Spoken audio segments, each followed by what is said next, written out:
महिने व 18 दिवस संघर्ष करून हे संविधान लिहिले. त्या संविधानाला आजच्याच दिवशी म्हणजे 26 जानेवारी 1950 रोजी न्याय मिळाला, ते अंमलात आले. आपण संविधानाचा सन्मान केला पाहिजे, भारत देशाचा सन्मान केला पाहिजे, प्रत्येक स्त्रीचा, प्रत्येक माणसाचा सन्मान केला पाहिजे. त्यालाच तर खरा प्रजासत्ताक दिवस म्हणतात. फक्त रंगीबिरंगी कपडे घालून, तिरंगेचे स्टिकर लावून, फेटे घालून, मेकअप करून काहीच होत नाही. प्रजासत्ताक दिवस असं साजरा करायचाच नसतो. तुम्हीच बघा ना, तुम्ही संविधानाचं पालन करता का? तुम्ही नियमांचं पालन करता का? खरंच तुम्ही रस्त्यावरून जाताना हेल्मेट घालता का? तर याचं सगळ्याचं उत्तर आहे नाही. कारण या देशामधील अनेक देशबांधव जे आहेत ते आज रस्त्यावरती जीव देत आहेत. का? हेल्मेट घातलं नाही म्हणून, गाडी फास्ट चालवली हेल्मेट न घालता म्हणून. विचार करा, त्यांच्या आई भगिनींचं काय होत असेल, त्यांच्या लेकरांचं काय होत असेल. या प्रभात डेअरी मधल्या मी रोज शाळेत जाताना बघते, केवळ बोटावरती मोजण्या इतकेच माणसांनी हेल्मेट घातलेलं असतं. सर्व का नाही? का तुम्हाला तुमची फॅमिली प्रिय नाही का? तुम्हाला तुमचे प्राण प्रिय नाहीत का?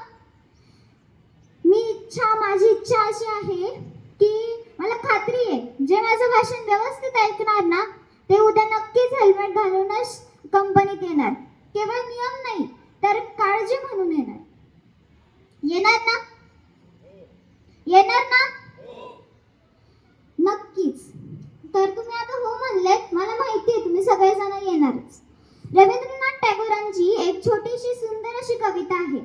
त्या कवितेचा भावार्थ असं सांगतो की एका मावळतीला जाणाऱ्या तेजस्वी सूर्याने सर्वांना विचारलं की मी जर उद्या उगवलो नाही तर पूर्ण या वसुंधरेला कोण प्रकाश देईल? सर्व ग्रहांनी मान खाली घातली हो.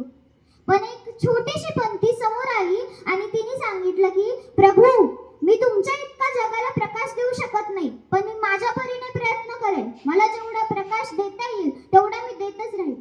बघा, या पंथीने देखील या अखंड काळोखाला सामोरं जायचं ठरवलं. तर तुम्ही का नाही ठरवू शकत की आपला भारत देश आम्ही खऱ्या अर्थाने स्वतंत्र बनवू? प्रजा म्हणजे लोक आणि लोकांच्या हातात सत्ता असणारा देश म्हणजे भारत देश आहे, प्रजासत्ताक देश आहे. खरंच आहे का तो?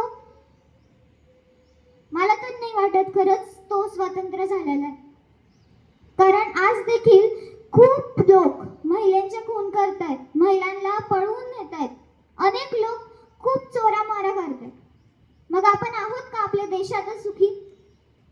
नाही ना. मग तुम्ही एक संकल्प आजच्या दिवशी घ्या की आम्ही नियमांचे पालन करू, संविधानाचा सन्मान करू.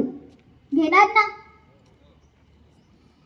तर तुम्ही पण आणि प्रत्येक भारत देशातील प्रत्येक लोकांनी जर हा संकल्प घेतला तर खऱ्या अर्थाने खरंच भारत देश स्वतंत्र नक्कीच होईल, खऱ्या अर्थाने होईल. हो की नाही? तर शेवटी जाताना हेच म्हणू इच्छित आहे, उत्सव 3 रंगांचा आज सजला, उत्सव 3 रंगांचा आज सजला. नतमस्तक मी त्या सर्वांना ज्यांनी भारत देशासाठी इतिहास घडवला, नतमस्तक मी त्या सर्वांना ज्यांनी भारत देशासाठी